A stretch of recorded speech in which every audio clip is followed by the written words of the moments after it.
Good morning students, आप सभी का गुरुग्राम डिग्री कॉलेज में स्वागत है। ओके, आज हम लिक्विडेशन ऑफ कंपनी का एक न्यूमेरिकल क्वेश्चन करने जा रहे हैं। ठीक है, जिसमें आपके सभी जितने भी अभी तक जितना हमने पढ़ा है उन सारे क्वेश्चनों का सार है, या पूरा आप ये मान सकते हो इससे आपके सारे कॉन्सेप्ट क्लियर हो जाएंगे इस क्वेश्चन से। ठीक है, तो इस क्वेश्चन को अच्छे से समझना।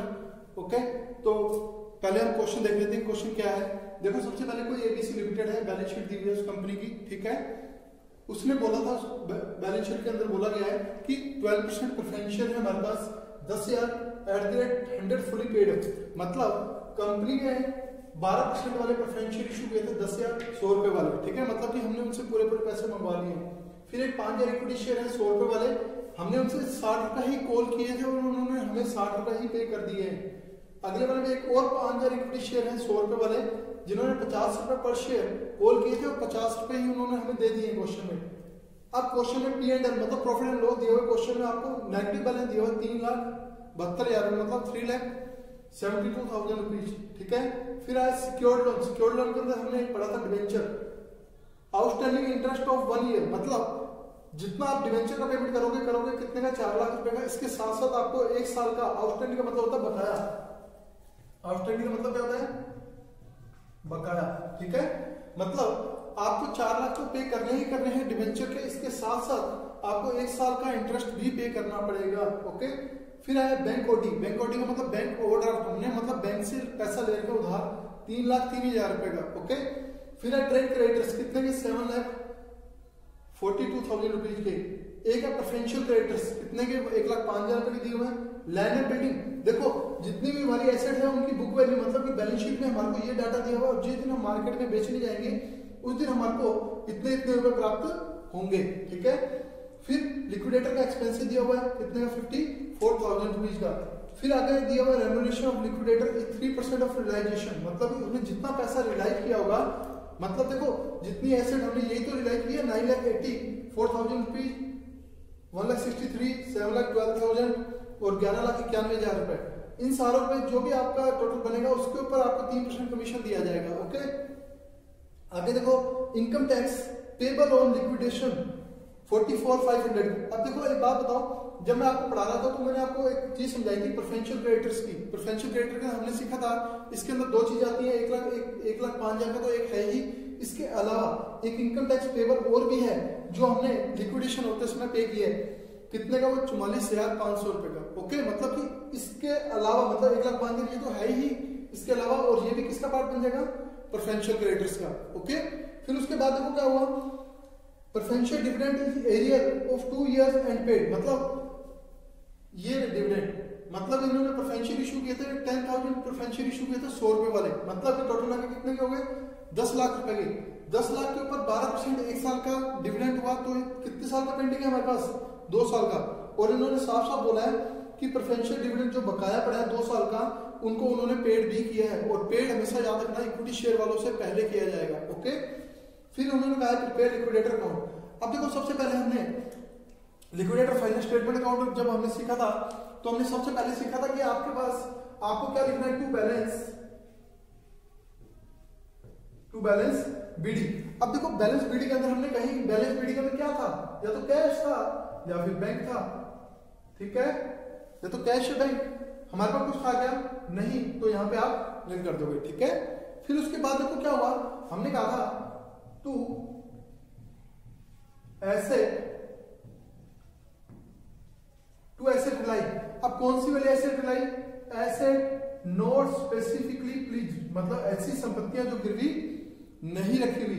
अब देखो हमने पूरा क्वेश्चन पढ़ा था, हमने क्वेश्चन में कहीं भी नहीं पढ़ा कि ऐसी कोई एसेट थी जो गिरवी रखी हो, कहीं नहीं थी। ठीक है, तो एसेट रिलाई के अंदर जो जो आपने संपत्तियां थी, देखो bank, trade creditor, land and building. अब देखो लैंड एंड बिल्डिंग, लैंड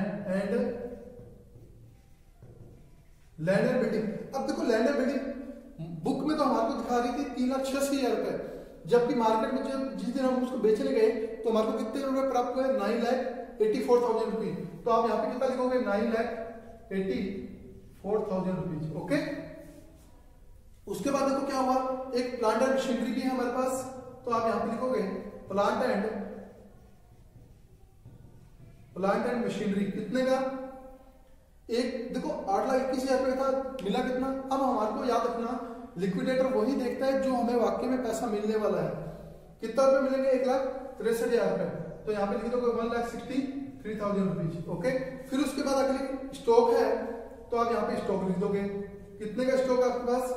1,84 का है, मिले कितने? 7,12,000 रुपए। तो आप यहाँ पे लिख दोगे 7,12,000 रुपए। ठीक है, उसके बाद एक बुक डेप्ट से हमारे पास कितने के? 11 लाख। ये बुक डेप्ट क्या होते हैं बच्चों? बुक डेप्ट डेटर को कहते हैं। किसको कहते हैं? डेटर्स को। कितने के? 11,91,000 रुपए के। तो आप यहां पे लिख दोगे 11,91,000 रुपए। ठीक है, फिर उसके बाद देखो क्या हुआ, ये लिक्विडेटर का एक्सपेंसेस है, ये कहां जाएगा? पेमेंट वाले कॉलम में। ठीक है, कहां जाएगा?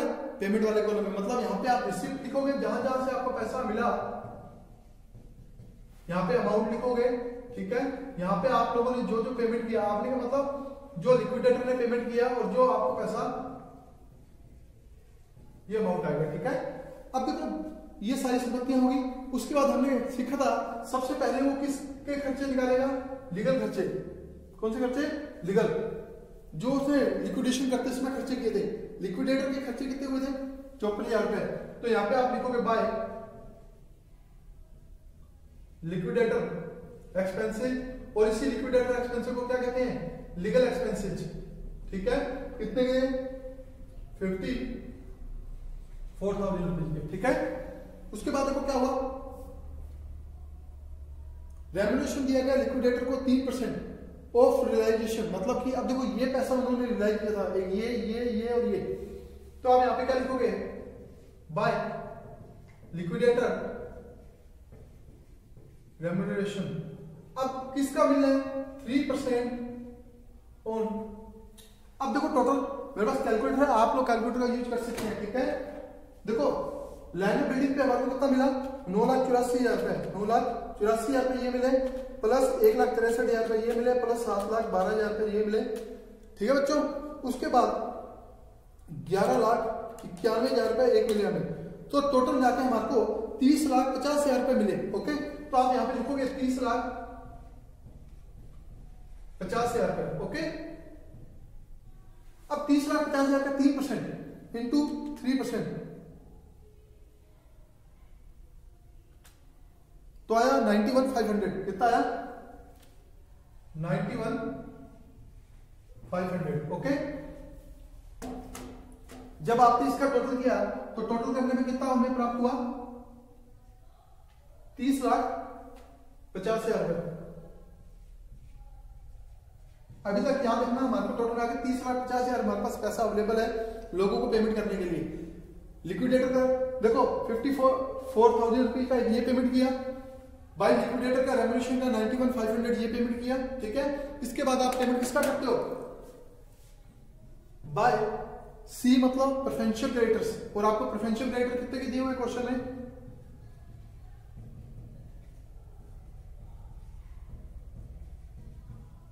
प्रेफरेंशियल क्रेडिटर कितने दिए बच्चों? देखो एक तो ये रहे आपके प्रेफरेंशियल क्रेडिटर्स 1,05,000 रुपए के। ठीक है, प्लस आपको अभी जब लास्ट में मैंने पढ़ाया था income tax payable on liquidation of 44,500, मतलब ये भी किसका पार्ट था? प्रेफरेंशियल क्रेडिटर का पार्ट था। तो मतलब आपको 44,500 ये भी पेमेंट करना पड़ेगा। मतलब टोटल 1,05,000, 1,49,500 रुपए। ठीक है बच्चों, आपको प्रेफरेंशियल क्रेडिटर के रूप में टोटल पेमेंट कितना करना पड़ेगा?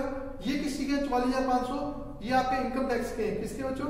इनकम टैक्स, जो आपने इनकम टैक्स पे किया 1,44,500 का, और टोटल और प्रेफरेंशियल क्रेडिटर कितना पे किया जाएगा? टोटल मिला के पेमेंट किया जाएगा 1,49,500 रुपए का। ओके, उसके बाद प्रेफरेंशियल क्रेडिटर के बाद किसका पेमेंट करते हैं बच्चों? बाय डिवेंचर्स का। ठीक है, डिवेंचर्स कितने के हैं?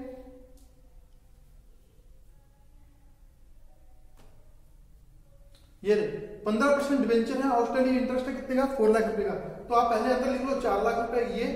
ठीक है, मतलब प्लस इसके साथ साथ हमें क्या पे करना पड़ेगा? इंटरेस्ट। अगर क्वेश्चन में याद रखना बच्चों, अगर क्वेश्चन में कहीं पे भी ना बोल रखा हो कि पे करना है या नहीं करना, तो आप हमेशा इंटरेस्ट का पेमेंट करोगे ही करोगे। ठीक है, वो आपके एजम्पशन के ऊपर डिपेंड करेगा कि आप एज्यूम कर रहे हो या नहीं कर रहे हो, लेकिन हमेशा इसको एज्यूम में यही लेना चाहिए कि हाँ इसका इंटरेस्ट का पेमेंट किया जाएगा। ओके, अब देखो इंटरेस्ट में कितना आया। अब इंटरेस्ट में कितने साल का पेंडिंग पड़ा है, 1 साल का, और कितने के ऊपर 4 लाख रुपए की अमाउंट थी जिसपे आपको 15% इंटरेस्ट मिलना था। तो आप क्या करोगे, 4 लाख रुपए की अमाउंट थी जिसपे आपको कितना परसेंट, 15%, तो ये 15 जो की 60, मतलब 60,000 रुपीज, कितना 60,000 रुपीज। ठीक है, तो टोटल मिला के डिबेंचर के ऊपर टोटल पेमेंट कितना किया जाएगा, 4,60,000 रुपए टोटल पेमेंट किया जाएगा। ओके, अब देखो क्या हमारे पास पैसा अवेलेबल बचेगा क्या, बिल्कुल बचेगा। देखो 30,50,000 रुपए टोटल हमारे पास अमाउंट थी, अगर हमने इतने का पेमेंट कर दिया, 91,000 का कर दिया तो भी 29 लाख के समथिंग बचेगा, अगर इतने कर दिया तो भी 27 लाख, इतने कर दिया, अभी भी बहुत पैसा अवेलेबल है हमारे पास लोगों को पेमेंट करने के लिए। डिबेंचर के बाद अगला पेमेंट किसका करना होता है, अनसिक्योर्ड क्रेडिटर्स का। तो आप यहां पे क्या लिखोगे, बाय अनसिक्योर्ड क्रेडिटर्स। अब अनसिक्योर्ड क्रेडिटर के अंदर देखो, एक तो ट्रेड क्रेडिटर्स ये 7,42,000 का ये पेमेंट करना है। ओके, उसके अलावा बैंक ओडी मतलब हमने बैंक से पैसा लिया था, क्या सिक्योरिटी के तौर पे कुछ रखा था क्या, नहीं रखा था, तो ये भी क्या हो जाएंगे, अनसिक्योर्ड हो जाएंगे, मतलब इसके बदले में कुछ गिरवी नहीं रखा हुआ था। तो मतलब एक तो ये अमाउंट पे करनी पड़ेगी, प्लस इसके अलावा 3,03,000 ये पेमेंट करना पड़ेगा। देखो टोटल क्या हुआ, 7,42,000 का पेमेंट तो ये, प्लस जो हमने बैंक ओडी के रूप में लिए थे कितने, 3,03,000 रुपए, 3,03,000 रुपए। जब इसका टोटल करोगे बच्चों कितना आएगा,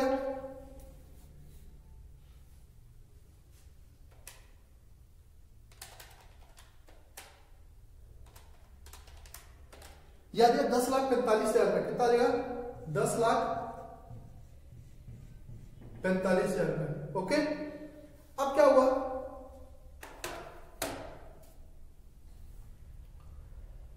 अनसिक्योर्ड क्रेडिटर का हो गया ट्रीटमेंट। ठीक है, अब अगला पेमेंट किसका हम करते थे, बाय प्रेफरेंशियल होल्डर करते थे। प्रेफरेंशियल होल्डर के अंदर देखो कितना पेमेंट करना है हमें, 12% प्रेफरेंशियल है, 10,000 टोटल शेयर इशू किए गए थे, 100 है, 100 के 100 फुली पेड अप है। अब देखो क्या हुआ, प्रेफरेंशियल में आपको एक तो 10 लाख रुपीज पे करने पड़ेंगे, ये 10 लाख कैसे आए, 10,000 आपके पास प्रेफरेंशियल थे, एक की वैल्यू कितनी थी, 100 रुपए, हमने लोगों से 100 रुपए लिए हुए थे, तो टोटल मिला के वैल्यू कितनी आई, 10 लाख रुपए, कितनी आई, 10 लाख रुपए। ओके, इसके बाद देखो क्या हुआ, हमने एक नीचे की लाइन पढ़ी थी कि preferential dividend in area of 2 year and paid, मतलब कि 2 साल का डिविडेंड बकाया है, उसके ऊपर आपको पे भी करना है डिविडेंड को।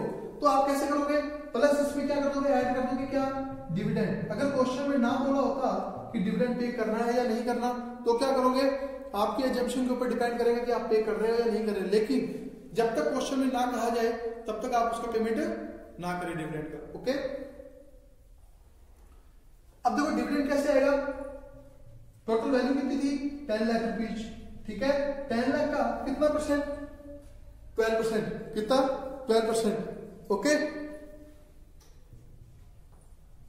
12%, ये तो हुआ 1 साल का, ये हुआ 10 लाख इंटू 12/100, ये हुआ कितना साल का हुआ, 1 साल का। इसमें बोला था 2 साल का बताया है, तो आपको कितना मल्टीप्लाई करना पड़ेगा, 2 से, तो कितना हुआ, 1,20,000 1 साल का, तो 2 साल का कितना हुआ, 2,40,000 रुपए। तो आप यहाँ पे कितना लिखोगे, 2,40,000 रुपीज। ठीक है, 10 लाख ये, तो टोटल कितना होगा, 12,40,000 रुपए। अब देखो सबसे पहले काम क्या करना है, अब इसमें क्या हुआ, टोटल मिला के आपके पास पैसा कितना अवेलेबल था अभी, 30,50,000। अब देखो हमेशा याद रखना, इक्विटी शेयर का पेमेंट करने से और प्रेफरेंशियल का पेमेंट करने से पहले आप हमेशा देखना कि आपने कितने का पेमेंट कर दिया है, और लास्ट में इक्विटी शेयर वालों के लिए ट्रीटमेंट करेंगे हम। देखो क्या हुआ, टोटल पैसा था हमारे पास 30,50,000 रुपए का, जिसमें से हमने 54 का अगर पेमेंट कर देते हैं, प्लस 91,500 का पेमेंट कर देते हैं, प्लस 1,49,500 का अगर पेमेंट कर दिया, प्लस 4,60,000, फिर उसके बाद 10,45,000 का पेमेंट कर दिया, फिर उसके बाद 12,40,000 का अगर पेमेंट कर दिया। तो देखो बच्चों हमारे पास पैसा कितना अवेलेबल बच रहा है, सिर्फ 10,000 रुपीज। देखो अब इसका आपको एक ट्रीटमेंट करना पड़ेगा, ठीक है। अब एक बात बताओ मुझे, अब लास्ट पेमेंट किसको होगा बच्चों? जो लास्ट पेमेंट होगा वो किसको होगा? इक्विटी शेयर वालों को होगा, ठीक है।